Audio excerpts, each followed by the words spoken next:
Today, we produce more and more green electricity, basically for free when the sun is shining and the wind is blowing. Still, the US's and Israel's illegal war in Iran has sent energy prices skyrocketing.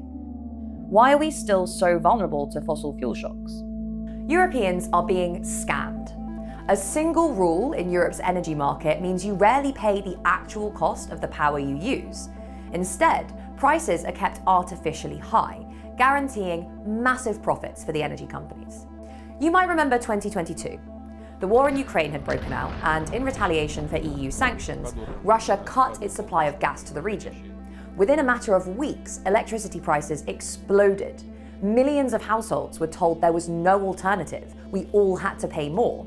Some Europeans were paying over 20% more for their bills.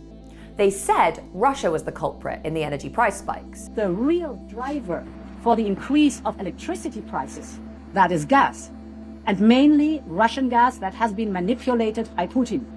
And convinced consumers to bear the blow collectively. But that wasn't the full story.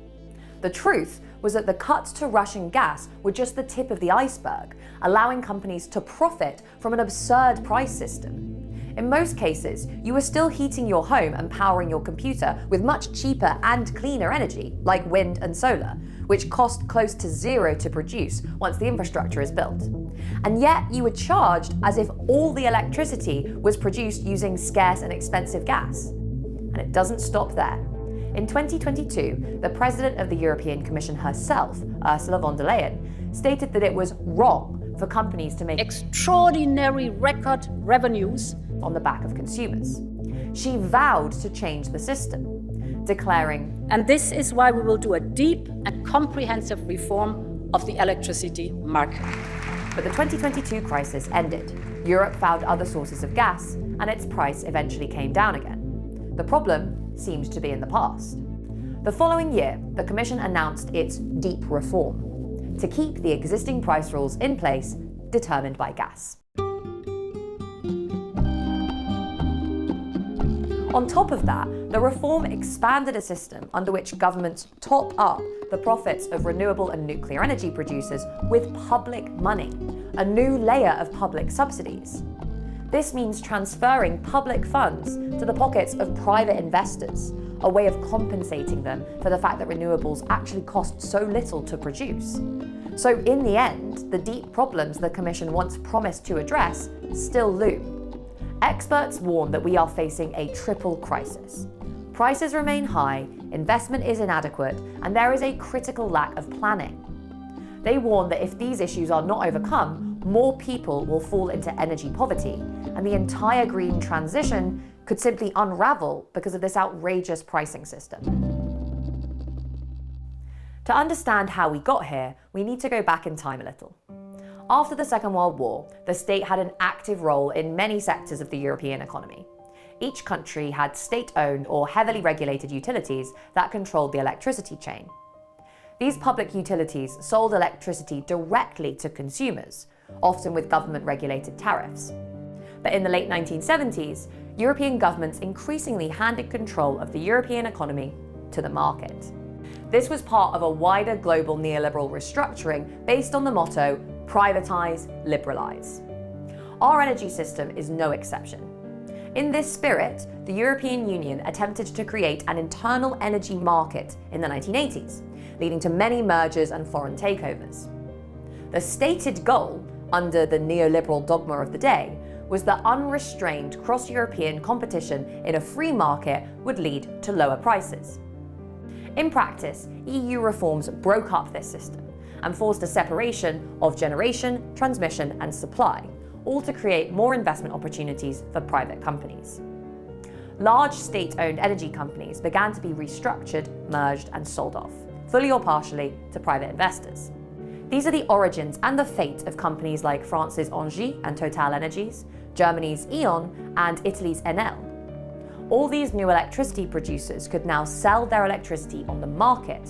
There, it could be bought by new private distributors, sometimes just subsidiaries of the same company, which in turn sell it to you and me at higher prices to make more profit.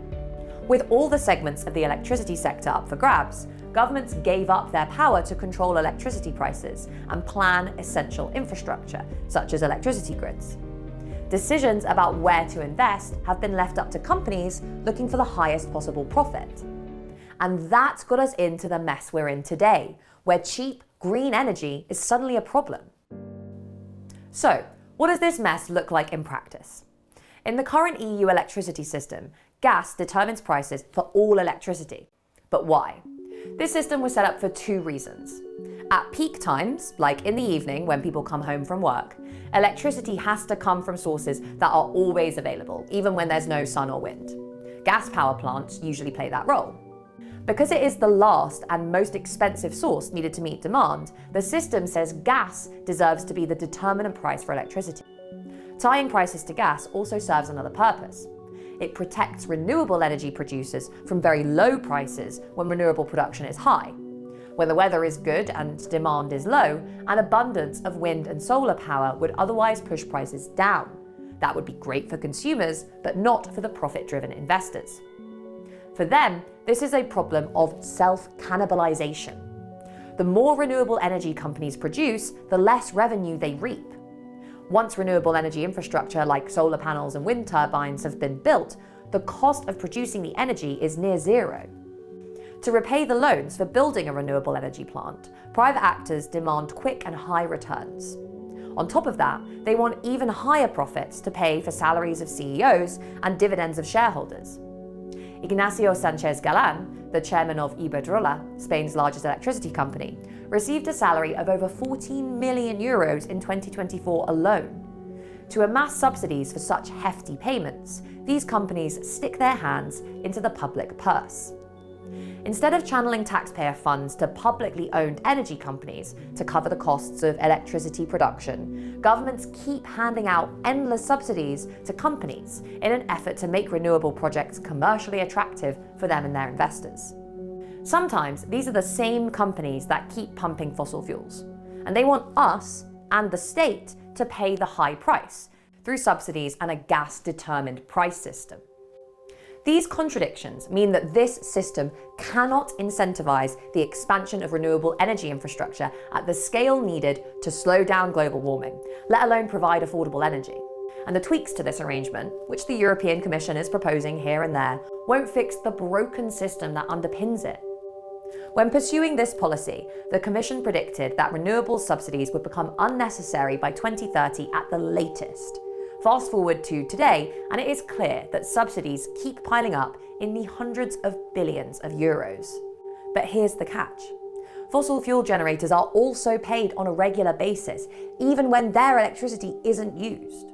Although these plants are only needed occasionally, their owners still demand steady profits for shareholders. At the same time, overall gas consumption keeps rising. Over the past 2 decades, more gas has been used to generate electricity, and in 2025, fossil fuels were still used to generate around 39% of electricity in Europe. Without radical change, Europe faces a gloomy future. Unaffordable energy prices, insufficient investment, and serious damage to the environment. This will disproportionately affect the poor, especially in the global south, despite having historically contributed the least to global emissions. Our electricity market is fundamentally broken. As we could see with the price spikes in 2026 and 2022, a system built for profit will always favour the pockets of investors over our common good. It is up to us to build a new one. The starting point must be abandoning the energy market based on the contradictory liberalise and subsidise approach. It has failed over and over again. We have to reclaim full public and democratic ownership of the entire energy system, from production to transmission to distribution. A public energy system would reduce the financing costs of generating electricity, which accounts for around half of total production costs, including dividends, management salaries, and banks' interest payments. Wholesale markets, where electricity is traded and resold, would become increasingly irrelevant in determining prices for ordinary consumers. Public companies can borrow at lower costs than private investors, which helps them to fund and deliver renewable energy infrastructure. So, under a public system, people, industry, and the environment could directly benefit from low-cost renewable energy, with profit maximisation removed from the equation. This public path would move us away from today's dysfunctional electricity market and financing system towards cheaper, greener energy for everyone. Yes, it would anger the rich, but if we are serious about our social and environmental goals, we need policies that put social needs and the environment before private profit.